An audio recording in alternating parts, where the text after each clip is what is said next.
9 अक्टूबर 2025 की रात काबुल की ठंडी हवा में अचानक दो जोरदार धमाके गूंजे। लोगों ने आसमान की तरफ देखा और डर ने पूरे शहर को झकझोर लिया। कहा गया यह हमला पाकिस्तान ने किया है। कहा गया ये सिर्फ एक जवाबी कार्रवाई थी, लेकिन सच्चाई तो अब तक किसी ने नहीं बताई। कुछ घंटे में अफगान पाक सीमा पर तोपें गरजने लगी, ड्रोन उड़ने लगा और आसमान में गोलियों की आग लग गई। कंधार, हेलमंड, पक्तिका, जलालाबाद और हर शहर युद्धों की लपटों में सुलझ उठा। हर तरफ सरकारों एक दूसरे पर इल्जाम लगाती रही, मगर मारे गए आम लोग, निर्दोष बच्चे और वो जवान जिन्हें शायद ये भी नहीं पता था कि असली दुश्मन कौन था। क्या पाकिस्तान ने सच में अफगानिस्तान की धरती पर हमला किया? क्या तालिबान ने बदले में पाकिस्तान को चौकियां तबाह कर दी? कौन है वो असली ताकत जो दोनों देशों के बीच ये आग भड़का रही है? क्या इसमें किसी तीसरा देश का हाथ है? और क्या इस संघर्ष के पीछे छिपा है एक बड़ा राजनीतिक खेल? आज हम खोलेंगे 2025 के इस रहस्यमयी अफगान पाक युद्धों की हर परत, देखेंगे वो फुटेज जो दुनिया ने नहीं देखी, सुनेंगे वो बयान जो अब तक दबा दिए गए हैं और समझेंगे कौन था असली गुनहगार और कौन था बस एक मोहरा। तो आइए हम आपको ले चलते हैं पाकिस्तान और अफगानिस्तान की उस बॉर्डर पर जहां पर हर समय युद्ध ही होता रहता है। 9 अक्टूबर 2025 की वो सुबह पाकिस्तान ने काबुल, जलालाबाद और पंटिका में हवाई हमले किए, जिसका लक्ष्य पाकिस्तानी तालिबान था। इन हमले में टीटीपी प्रमुख नूरवली महसूद मुख्य निशाना थे, जिन्हें एक अंतर्राष्ट्रीय आतंकवादी घोषित किया गया था। काबुल में यह हमला अब्दुल हक चौके पर हुआ था। कुछ ही घंटे बाद टीटीपी ने एक वेरीफाइड ऑडियो रिकॉर्ड जारी की, जिसमें एक आवाज खुद को महसूद बताती है और कहती है कि वो जिंदा है। 11 से 12 अक्टूबर 2025 की रात अफगान तालिबान ने पाकिस्तानी की कोई सैन्य चौकियों पर हमला किया, जिसे उन्होंने पाकिस्तानी हमला का प्रतिशोध बताया। तालिबान रक्षा मंत्रालय ने इस हमले को ऑपरेशन का समापन बताते हुए समाप्त करने की घोषणा की, लेकिन पाकिस्तानी ने उसे एक तरफा सीजफायर दावे को खारिज कर दिया और अपनी कार्रवाई जारी रखी। 12 अक्टूबर को पाकिस्तानी ड्रोन हमले कंधार और हेलमंड में रिपोर्ट किए गए, जिनमें 19 तालिबान लड़ाके मारे गए बताए। हालांकि तालिबान ने इस पर कोई आधिकारिक पुष्टि नहीं की। दोनों पक्षों ने एक दूसरे को भारी हानि पहुंचाने और कई चौकियों कब्जे में लेने की दावा की। उपग्रह चित्रों से पता चला कि स्पिन बोल्डर में तालिबान का एक सैन्य ठिकाना गंभीर रूप से क्षतिग्रस्त हुआ था। 15 अक्टूबर 2025 को दोनों पक्षों के बीच फिर से भीषण संघर्ष भड़का, जिसका केंद्र स्पिन बोल्डर रहा। पाकिस्तानी ने प्रेसिशन एयर स्ट्राइक का दावा किया, जबकि अफगानी मीडिया ने कहा कि हमले काबुल और कंधार के सैन्य ठिकाने पर हुआ। तालिबान ने जवाब में कहा कि काबुल में हुआ धमाका केवल एक तेल टैंकर ब्लास्ट था। सीमित वीरन के रूप से पाकिस्तानी ने 48 घंटे का सीजफायर घोषित किया, पर समय सीमा खत्म होते ही पंटिका में फिर से हवाई हमले किए गए। तालिबान ने आरोप लगाया कि पाकिस्तानी ने नागरिकों को निशाना बनाया, जबकि पाकिस्तान ने कहा कि उसने हाफिज कुल बहादुर ग्रुप के आतंकवादियों को निशाना बनाया। 19 अक्टूबर 2025 कतर ने घोषणा की कि अफगानिस्तान और पाकिस्तान के बीच संघर्ष विराम समझौता हो गया है, जो कतर और तुर्की की मध्यस्थता से दोहा में संपूर्ण हुआ। इस समझौते में काबुल ने वादा किया कि वो पाकिस्तान पर हमला करने वाले आतंकवादी समूह, खासकर टीटीपी को अपना समर्थन नहीं देगा और दोनों देश एक दूसरे को सेना, नागरिक या महत्वपूर्ण ढांचे पर हमला नहीं करेगा। उनामा ने बताया कि सीमा पर हुए हिंसे में कम से कम 37 नागरिक मारे गए और 425 घायल हुए। सबसे अधिक हानि स्पिन बोल्डर क्षेत्र में हुई। युद्धों के दौरान तालिबान ने काबुल के निजी चैनल शमशाद टीवी को बंद करवा दिया, कहते हुए कि चैनल में तालिबान के पक्ष में पर्याप्त कवरेज नहीं दी। अब हम बात करते हैं 2025 की पाकिस्तान और अफगानिस्तान के बीच टाइमलाइन के बारे में, यानी कि समय रेखा के बारे में। 9 अक्टूबर 2025 को पाकिस्तान और अफगानिस्तान के बीच शुरू हुआ नया सैन्य टकराव इस वर्ष के दक्षिण एरिया के सबसे गंभीर सीमाई संकटों में से एक बन गई। संघर्ष की जोर में पाकिस्तान द्वारा किया गया काबुल एयर स्ट्राइक था, जिसमें तहरीक-ए-इलाहाबाद पाकिस्तान यानी कि टीटीपी के प्रमुख नूरवली महसूद को निशाना बनाने की बात कही गई। यह हमला टीटीपी द्वारा 8 अक्टूबर को खैबर पख्तूनख्वा में पाकिस्तानी सैनिक पर किए गए घातक हमले के जवाब में किया गया था, जिसमें 11 सैनिक मारे गए। जो पाकिस्तान और अफगानिस्तान की अंतर्राष्ट्रीय सीमा है, कभी भी दोनों देशों के बीच सीरिया विवाद मुक्त नहीं रही। पश्तून इलाके में साझा जातीयता और टीटीपी जैसे नेतृत्व के अस्तित्व ने हालात को और बेचैन बना दिया। 9 अक्टूबर 2025 काबुल पर एयर स्ट्राइक। करीब 9:50 बजे रात काबुल के अब्दुल हक स्क्वायर और जिला 8 में जोरदार धमाके हुए। शशम दीदी ने बताया कि विस्फोट से ठीक पहले फायर जेट की आवाज सुनाई दी। पाकिस्तान ने दावा किया कि ये टीटीपी ठिकाने पर सटीक हमले थे, जबकि तालिबान प्रशासन ने कहा कि हमला अफगान संप्रभुता का उल्लंघन है। हमले में टीटीपी के 2 वरिष्ठ कमांडर मारे गए, लेकिन नूरवली महसूद के मारे जाने की पुष्टि नहीं हुई। कुछ घंटे बाद टीटीपी ने महसूद की ऑडियो जारी की, जिसमें उसने खुद को जीवित बताया।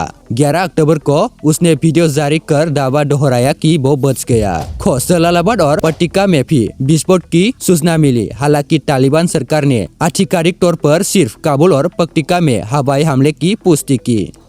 11 अक्टूबर की रात अफगान तालिबान ने इस्लामिक नेशनल आर्मी के कमांडर कारी फसीहुद्दीन के नेतृत्व में पाकिस्तान की कई चौकियों पर हमला किया। यह हमला काबुल पर पाकिस्तानी एयर स्ट्राइक के जवाब में बताया गया। कुछ घंटे में तालिबान रक्षा मंत्रालय ने बयान जारी किया कि उसका ऑपरेशन समाप्त हुआ है, लेकिन चेतावनी दी कि अगर पाकिस्तानी ने फिर से अफगान हवाई क्षेत्र का उल्लंघन किया तो न्यायिक जवाब मिलेगा। दूसरी तरफ पाकिस्तानी ने तालिबान के इस एकतरफा युद्धाभियान को टुकड़ा दिया। पाकिस्तानी सेना के प्रवक्ता ने कहा कि आतंकवादियों के ठिकाने पर कार्रवाई जारी रहेगी। अगले दिन तक सीमा पर तोपखाने की आवाज जारी रही। इस समय तक दोनों तरफ लगभग 20 मौतों की पुष्टि विभिन्न स्थानीय रिपोर्ट में हुई। सऊदी अरब, ईरान और कतर के दोनों देशों से संयम बरतने की अपील की और बातचीत के लिए तैयार रहने को कहा। 12 अक्टूबर को पाकिस्तान ने कंठर और हेलमंद प्रांतों में ड्रोन हमले किए, जिनमें कमांडर हाजी नुरशद समेत 19 तालिबान लड़ाके मारे गए। तालिबान ने इस पर कोई आधिकारिक पुष्टि नहीं की। तालिबान प्रवक्ता ज़बीहुल्लाह मुजाहिद ने ट्विटर में दावा किया कि 9 तालिबान सैनिक मारे गए और 16 to 18 घायल हुए, जबकि उन्होंने ये भी दावा किया कि तालिबान ने 58 पाकिस्तानी सैनिक मार गिराए और 25 चौकियों पर कब्जा कर लिया गया। हालांकि स्वतंत्र मीडिया ने इसकी पुष्टि नहीं की। पाकिस्तान ने जवाबी बयान जारी कर कहा कि उन्होंने 21 अफगान चौकियों पर कब्जा किया है। प्रधानमंत्री शहबाज शरीफ ने चेतावनी दी कि अफगानिस्तान को वही जवाब मिलेगा जो भारत को मई 2025 में मिला था। सेना प्रमुख जनरल आसिम मुनीर ने सीमावर्ती इलाके का निरीक्षण किया। इस बीच काबुल ने कतर और सऊदी अरब के मध्यस्थता अनुरोध पर अस्थायी युद्धाभियान की घोषणा की। 14 अक्टूबर को रात कोरम जिले में फिर गोलीबारी हुई।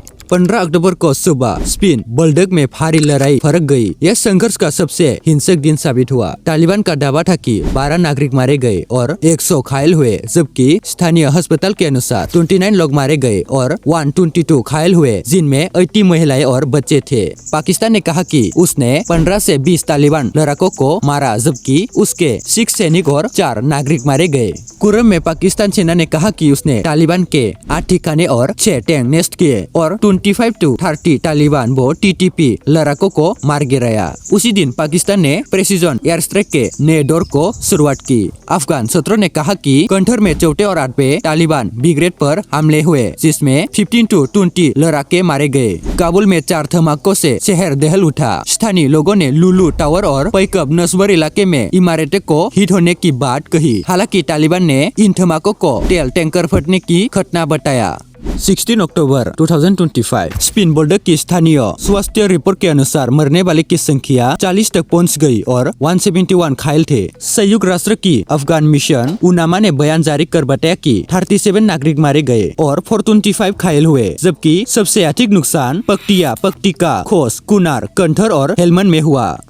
17 अक्टूबर 2025 पाकिस्तान ने 48 घंटे के युद्धाभियान की अवधि खत्म होते ही पट्टिका के उर्गन जिले में नए हवाई हमले किए। अफगान सूत्रों के अनुसार 3 जगह पर बमबारी हुई, जिसमें 10 नागरिक मारे गए, जिनमें स्थानीय क्रिकेटर, महिलाएं और बच्चे शामिल थे। अफगान क्रिकेट बोर्ड ACB ने कहा कि बमबारी में उनके 3 खिलाड़ी कबीर, सिबगुतुल्लाह और हारून, इन 3 खिलाड़ी की मौत हो गई। वे एक मित्र के घर में खाने पर आमंत्रित थे जब हमला हुआ था। इस घटना पर अंतर्राष्ट्रीय क्रिकेट परिषद ICC ने शोक मनाया। ACB ने पाकिस्तान में होने वाले नंबर की त्रिकोणीय T20 सीरीज से नाम वापस ले लिया। पाकिस्तान ने ये कहते हुए अपने हमले का बचाव किया कि वे हाफिज गुल बहादुर समूह के ठिकाने को समाप्त कर रहे हैं। 19 अक्टूबर 2025 48 घंटे के भीतर हालत सामान्य करने के लिए कतर ने हस्तक्षेप किया। दोहा वार्ता के बाद पाकिस्तान और अफगानिस्तान तत्कालीन युद्धाभियान पर सहमत हुआ।